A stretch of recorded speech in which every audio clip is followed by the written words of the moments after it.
Cop laughs at 12-year-old black girl. Then her special forces mom walks in.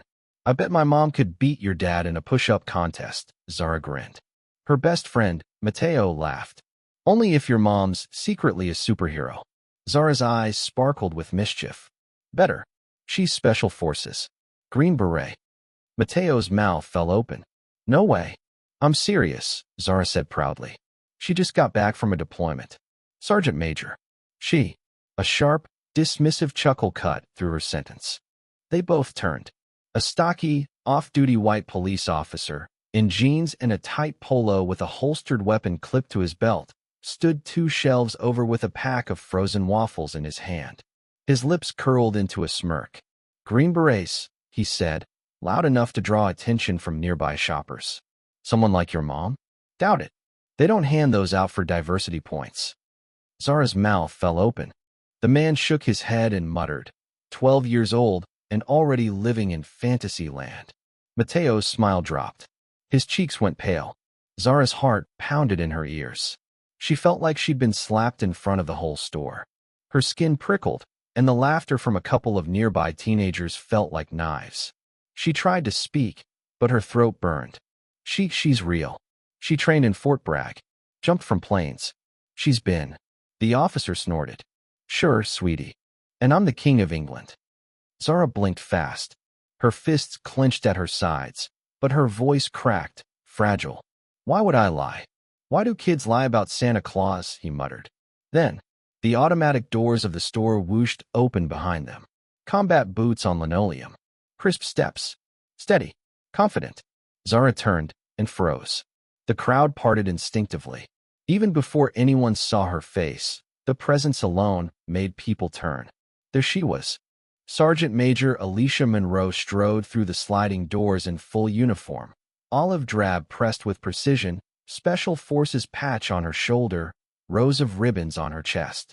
Her beret, dark green and worn just right, hugged her neatly braided hair. Her boots made no apology for the sound they carried. Every step was authority. Zara stood like a statue. Her eyes welled. She didn't speak, couldn't. It was like someone had turned the air to glass.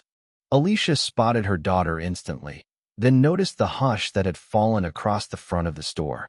Her eyes flicked to the officer, still holding his box of waffles, now stiff, pale, and silent. Alicia tilted her head. Zara, everything okay? Zara blinked, voice barely a whisper. He said you couldn't be special forces. Said someone like you. Alicia's jaw tightened. Slowly, she turned her gaze toward the man. He tried to shift his weight, casual-like, but there was nowhere to run in that uniform's shadow. Alicia walked over to him, measured, steady, silent. She stopped just far enough not to escalate. Her voice was calm, but steel laced every syllable. Do you always make a habit of humiliating little girls in grocery stores, officer? The man swallowed hard. It was just a joke. Didn't mean to say a black woman couldn't earn a Green Beret? Or didn't mean to say it out loud where your badge doesn't protect you. He went silent. The silence stretched. Every shopper nearby was now frozen. Phones were out. Not a sound. Not even from the overhead speakers. Alicia didn't raise her voice. She didn't need to. I've served 19 years, she said. 2 Bronze Stars. Over 700 parachute jumps. And I don't need a stranger's validation to wear this uniform. The man's face turned crimson. Zara stood straighter. The officer opened his mouth, then closed it again. He looked like he wanted to disappear, like the tiled floor might crack open and swallow him whole. Alicia wasn't done. You saw a black girl with pride in her voice and made it your business to crush it, she said, still calm, still surgical. Because you couldn't imagine her mother wearing this uniform. A few shoppers shifted uncomfortably. A mother with a toddler nodded subtly, eyes locked on Alicia. Zara stared at the floor, her fists trembling at her sides. Alicia's voice softened, but didn't lose its edge. You didn't just insult me. You tried to teach my daughter that her pride has a limit. That truth isn't hers to tell unless you give her permission. The officer finally mumbled. I said it was a joke. Alicia leaned slightly forward. Not threatening, just undeniable. You think special forces don't hear jokes like that? She asked, her tone sharp now. You think I haven't been underestimated since basic training? Had to be twice as sharp, twice as disciplined, to earn half the respect? He said nothing. Let me guess. You thought you were off duty, so it didn't count. But your badge isn't just a piece of metal. It's a mindset. And that mindset is still showing. The room was silent. Even the manager at the end of the aisle, half hidden behind a stack of canned beans, looked like he'd forgotten how to breathe. Alicia turned slightly, her eyes finding Zara's. You did nothing wrong, baby. Zara nodded, wiping her cheek quickly. And then, finally, Alicia stepped back and faced the man one last time. Now, what do you say to my daughter? The officer's lips parted. No sound came out. He glanced around the store, at the eyes watching from the checkout lanes, at the phones pointed his way. There was no uniform to hide behind, no shield of command. Just truth, naked and heavy. His shoulders slumped. He looked at Zara. I'm sorry, he muttered. I shouldn't have said that. Zara didn't say anything. She just stared back, not with hate, not even with anger. Just a look that said, you don't get to decide who we are. It hit harder than any lecture. Alicia stood quietly beside her, not gloating, not pressing, just waiting. The man tried again. I was out of line. I didn't think. That, Alicia said, is the problem. You didn't think. And if you're in uniform half as often as I am, you don't get to not think. He nodded quickly. I understand. But Alicia wasn't convinced. Do you? Because right now, my daughter's watching this whole store decide whether to believe in her. And she deserves better than a mumbled apology and a red face. Zara's eyes welled again, not from sadness this time, but from the impossible mixture of pain and pride. And still, not one person moved. The apology wasn't just for Zara anymore. It was for every stranger in earshot who had ever been told they were imagining the weight of prejudice. And now, the silence begged for something more. The man's jaw worked as if trying to form better words, but none came. He looked smaller now, like someone who just realized the room wasn't laughing with him. Maybe never was. Then came a voice from aisle 7. I believe her, said a middle-aged woman with silver curls and a veteran's cap. A few heads turned. She's got more dignity in that one sentence than you had in your whole joke, the woman added. Another voice joined in, quiet at first, from a young cashier at Register 4. My uncle's a Marine. Said the toughest soldier he ever trained with was a black woman from Georgia. The room wasn't silent anymore. The narrative had cracked. The man swallowed hard. I really didn't mean it that way. Alicia didn't flinch.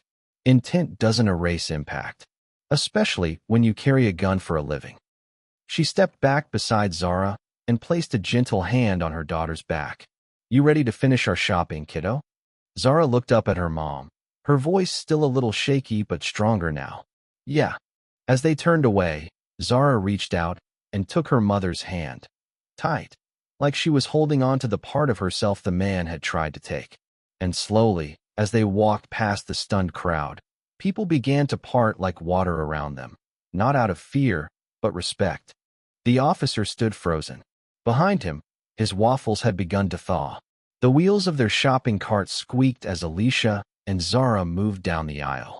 The air still buzzed with everything unspoken, but no one dared disrupt their path. Zara didn't speak at first. Her grip on her mother's hand remained firm, her eyes darting from faces to shelves and back again.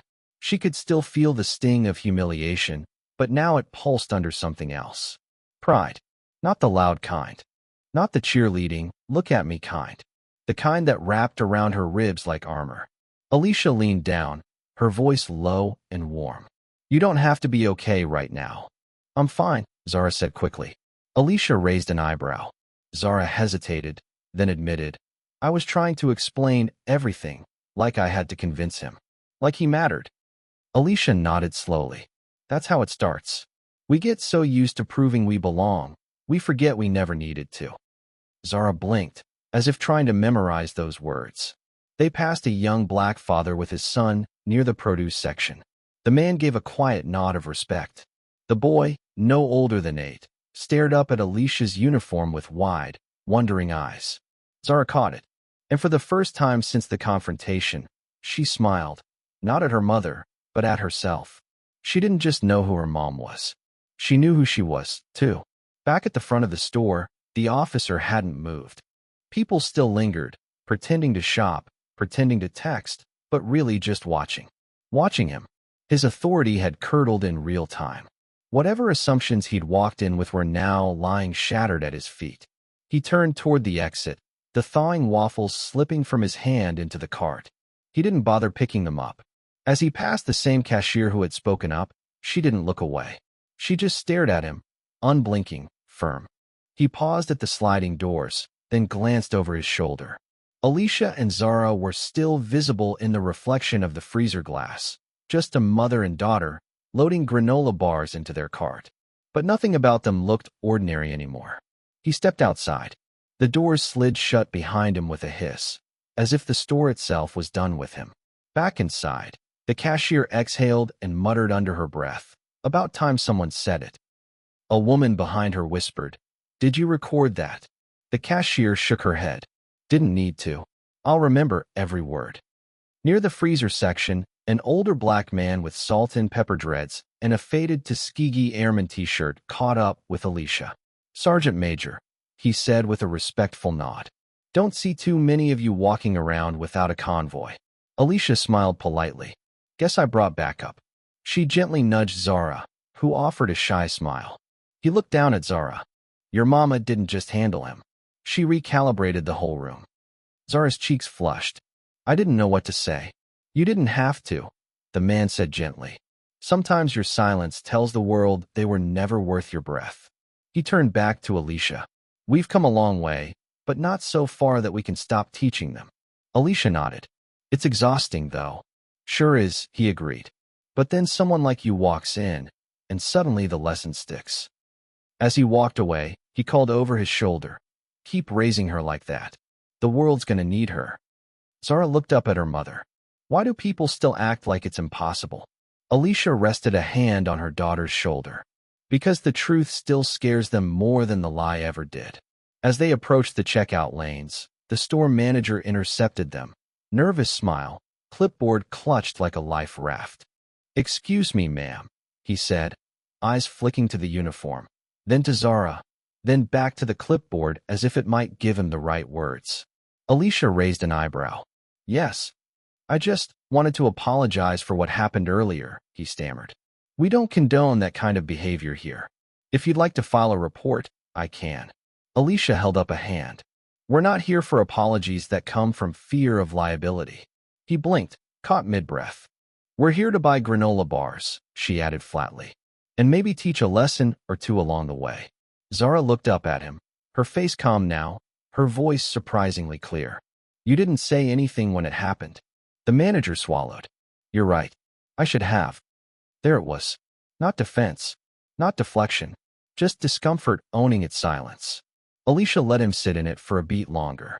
Then she nodded. "Then make sure the next time someone speaks like that, they don't have to stand alone." The manager nodded quietly. "Yes, ma'am." By the time they reached the register, the energy in the store had shifted completely. Zara placed their items, granola bars, cereal, almond milk, on the conveyor belt. Her hands were steadier now, her shoulders less tense. The young cashier from earlier scanned each item with quiet focus, but kept glancing up like she wanted to say something. After the last item beeped, she leaned in a little and whispered, "My cousin's in the army. She's going to love this story." Alicia smiled faintly. "Tell her to keep going. We need her." As the receipt printed, an elderly white woman in line behind them cleared her throat. Zara braced instinctively, but the woman just said softly, "Thank you for your service." Alicia nodded. "Thank you for seeing it." Zara's chest rose with a breath she hadn't even realized she'd been holding. They left the checkout lane with their bagged groceries and a quiet, almost reverent respect following them. Not admiration for heroism. Not all. Just truth, finally recognized. And as they walked past the automatic doors again, this time stepping out, it wasn't just the room behind them that had changed. It was the space around them. The car hummed beneath them, soft tires rolling over pavement as the sun dipped low behind the trees. Zara sat in the passenger seat, her fingers tracing circles on the fogged edge of the window. The silence wasn't heavy, It was thoughtful, like the air needed a moment to settle, too. Alicia glanced over. You okay? Zara nodded. Yeah. But then, after a beat, why didn't you yell? Alicia kept her eyes on the road. Because I didn't need to. Power doesn't always shout. Sometimes it just shows up. Zara turned that over in her mind, letting it sink in like warm water. He made me feel stupid, she admitted. Alicia nodded. He wanted you to doubt. That's how some people hold on to power. They make you question your own reflection. Zara was quiet, then asked, do they ever stop? Alicia gave a small smile. Eventually. Not all at once. Not all of them. But one by one, when enough people stop backing down, they start losing ground. Zara looked out the window again, but this time her reflection stared back at her with a little more defiance. A little more clarity. And in the side mirror, the grocery store had vanished behind them. Back home, the kitchen lights cast a golden glow over the countertops. Zara leaned against the table while Alicia unloaded the groceries, her uniform jacket draped over a nearby chair. Were you ever scared? Zara asked out of nowhere. Alicia paused, hand on a box of cereal. Today? No. Like in the army. Doing all that. Alicia smiled thoughtfully. Of course. But fear isn't weakness. It's information. Tells you where the edge is. Zara furrowed her brow. Then what's strength? Alicia turned and looked her daughter in the eye. Strength is knowing the edge is there and showing up anyway. Zara let out a breath. I wanted to say something clever when he laughed. Something that would shut him up. You didn't need to, Alicia said, crossing the room. The truth walked in behind you. Zara's lips quirked. You always say stuff like that after the fact. Alicia chuckled. That's what mothers do. They stood there a moment longer, surrounded by quiet. Then Zara whispered, I want to be like you. Alicia shook her head gently. No, baby. You're already better. The next day, Zara walked into school with a new kind of quiet confidence. She didn't brag, didn't recount the story for attention. But when Mateo asked what happened after her mom showed up, she just smiled and said, he learned something. Word traveled anyway. By lunch, half the cafeteria knew about the cop, the uniform, the silence that had swallowed the store when truth stepped through the doors. Some doubted, some nodded with quiet respect. And one teacher, Ms. Bennett, who always wore her hair in a natural puff and kept a Black Women in History poster near her desk, stopped Zara in the hallway. I heard what happened, she said gently. Zara nodded, unsure what to say. Ms. Bennett added, sometimes the most powerful classroom isn't in a school. Zara tilted her head. It's anywhere someone learns that their bias isn't fact, Ms. Bennett said. And yesterday, you taught a master class. Zara smiled, small but real. That night, she sat with her mom again. Do you think he'll remember? She asked. Alicia looked over, her eyes steady. He'll remember how the world didn't flinch when a Black girl told the truth. He'll remember being wrong. That's where change starts. Zara didn't need more than that. The world had tried to shrink her story, but she'd lived the reversal. And now, she knew, the truth doesn't need permission to exist. It just needs someone brave enough to carry it in. Thank you for watching. Subscribe me and hit the notification bell to not miss new stories. Bye.